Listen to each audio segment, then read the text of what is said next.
Hello, good evening friends. দেখো, আমি আজকে চলে এসেছি আবারও তোমাদের সামনে আরও একটি নতুন ব্লগ চ্যানেল নিয়ে। তো আমার এই চ্যানেলে তোমাদের সকলকে স্বাগত জানাই। তোমরা নিশ্চয়ই ভালো আছো আর আমিও ভালো আছি। তো আজকে আমি আমার রান্নাঘরটাকে একটু পরিষ্কার করছি। তো এখনও আমার পরিষ্কার করা বন্ধুরা শেষ হয়নি। তো চলো তোমাদেরকে আমি আজকে রান্নাঘরটা দেখাই, কী অবস্থা রান্নাঘরের। আর দেখো, আমি এতক্ষণ ধরে কাজ করছিলাম, আমি ঘেমে একেবারে চান করে গেছি, কী অবস্থা আমার। তো চলো তোমাদেরকে দেখাই।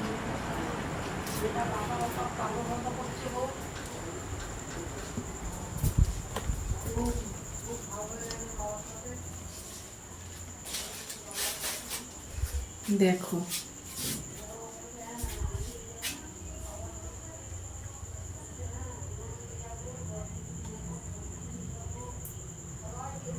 কি অবস্থা চতুর্দিকটা হয়ে আছে। এই জায়গাটাকে আমি পরিষ্কার করেছি আজকে।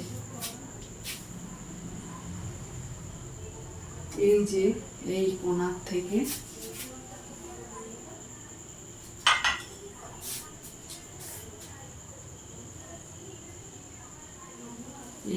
থেকে সব কিছু পরিষ্কার করছি। আর দেখো নিচেটার কি অবস্থা, সব ছড়িয়ে ছিটিয়ে কি অবস্থা হয়ে রয়েছে, চতুর্দিকটার অবস্থা খুব খারাপ।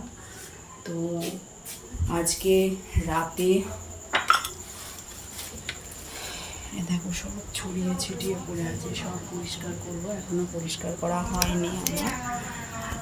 আর আজকে রাতে কি রান্না বান্না করবো এখনো কিছু জানি না। তার কারণ হচ্ছে এই যে কখন গুছিয়ে পরিষ্কার করতে পারবো সেটা আমি বলতে পারছি না। তো চলো,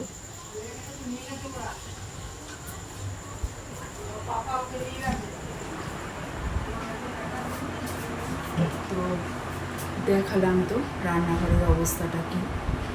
তো এখনও রান্নাঘরটা মোটামুটি পরিষ্কার করতে অনেক দেরি হয়ে যাবে। আর রাতে সেরকম কিছু রান্নাবান্না করবো না, আমার অল্প করে একটু ভাত রাখা আছে, একটু দুধ আছে, ওই দিয়ে খাবো। ভাবছি খাবো কিনা, কেননা এখন এই গরমকাল দুধ ভাতটাকে কতটা সহ্য করতে পারবো বন্ধুরা সেটা বলা কিন্তু যাচ্ছে না। কিন্তু আমার একটা অনেক দিনেরই ইচ্ছা ছিল যে একটু দুধ দিয়ে ভাত খাবো। তো আজকে আমি দুপুরবেলায় মনে করছিলাম যে আমি একটু দুধ দিয়ে ভাত খাবো। তো আজকে দুপুরবেলা দুধ দিয়ে ভাত খাওয়া হয়নি, কেননা আজকে দুপুরবেলা যা রান্না করেছিলাম তোমাদেরকে একটু বলি। আজকে দুপুরে রান্না করেছিলাম হচ্ছে পুঁতরি, পটলের মতন সরু সরু লম্বা লম্বা, ওগুলোকে আমরা পুঁতরি বলি এখানে। করেছিলাম পুঁতরি পোস্ত, আর করেছিলাম আজকে ডিমের কারি, আর ছিল আলু ভাতে, টক দই, আমের আচার। এই দিয়ে আজকে ভাত খাওয়া হয়েছে। তো ওই ডিমের কারি, টক দই এসব দিয়ে, পোস্ত এসব দিয়ে খাওয়ার পরে তো আর দুধ দিয়ে খাওয়া যায় না বন্ধুরা। ওই জন্য আমার দুধটাও রাখা আছে, একটু ভাতও রাখা আছে। যদি খুব রাত্রির না হয়ে যায় আমার ওই পরিষ্কার করতে, তাহলে আমি ওই দুধ ভাতটা খাবো। তা না হলে দেখি অন্য কিছু বানিয়ে খেতে হবে। তো যদি আমি কিছু বানিয়ে নতুন করে খাই তোমাদেরকে নিশ্চয়ই শেয়ার করবো যে আজকে রাতে আমি এত কাজকর্ম করার পরে কি রান্না করে বানিয়ে খেলাম। কিন্তু এত কাজকর্ম করার পর কিন্তু আর কি হয় না বন্ধুরা, নিজের জন্য রান্না করতে আর এনার্জি লাগে না।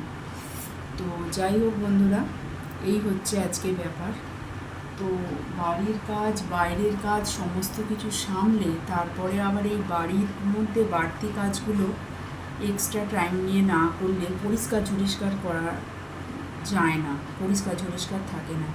তোমাদের এর আগের দিন আমি আমার বাড়ির পুরো বিষয়টাকে শেয়ার করেছিলাম, তোমরা দেখেছো আমার অনেক জায়গাটাই অগোছালো রয়েছে।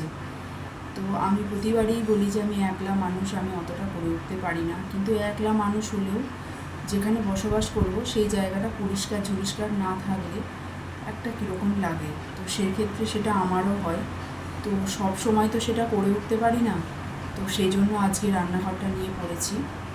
তো এরকম করে এক এক দিন এক একটা কাজ করি। আর যারা একা মানুষ হয় সব দিকটা পরিষ্কার করার পর যখন সব পরিষ্কার হয়ে গেল তখন দেখা যায় একদিকটা নোংরা হয়ে গেছে। কেননা রোজ রোজ এক একটা কাজ করলে একটা মানুষ, তাহলে যে ফার্স্ট যে কাজটা সে করেছিল শেষ দিনে গিয়ে সব পরিষ্কার করার পর দেখা যায় যে প্রথম দিনের কাজের জায়গাটা কিন্তু অনেকটা অগোছালো হয়ে গেছে।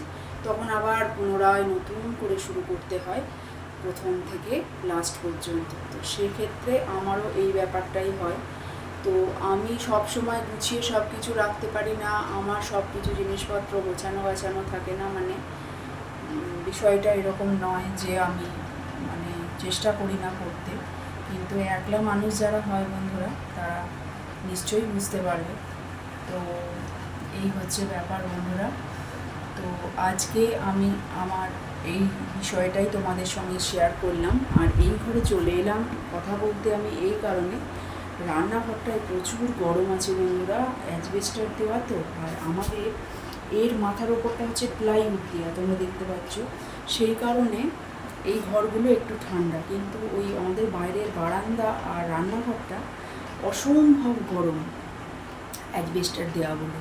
তো সেই জন্য ওইখানে দাঁড়িয়ে কথা বলতে পারতাম না। আর রান্নাঘরে আমার ফ্যানের ব্যবস্থাও নেই। তো সেই কারণে আমি এই ঘরটাতে চলে এসে তোমাদের সঙ্গে কথাগুলো শেয়ার করলাম। তো বন্ধুরা, তোমরা আমার পাশে এইভাবেই থাকো, আমাকে এইভাবেই হেল্প করো। আর তোমাদেরকে আরও একটা কথা বলি, আমার এই ভিডিওগুলো যদি তোমাদের ভালো লাগে, আমার এই চ্যানেলটা যদি তোমাদের ভালো লাগে, তাহলে তোমরা অবশ্যই লাইক, কমেন্ট, শেয়ার এবং সাবস্ক্রাইব করে আমার পাশে থাকবে।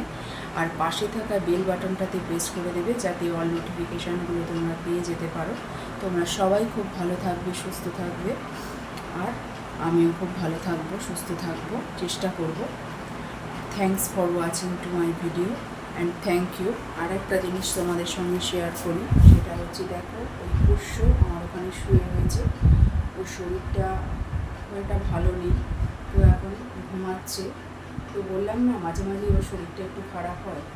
তো তোমরা আমার এই পোষ্যটার জন্য সবাই একটু ভগবানের কাছে প্রার্থনা করবে, ও যেন সুস্থ থাকে, ভালো থাকে।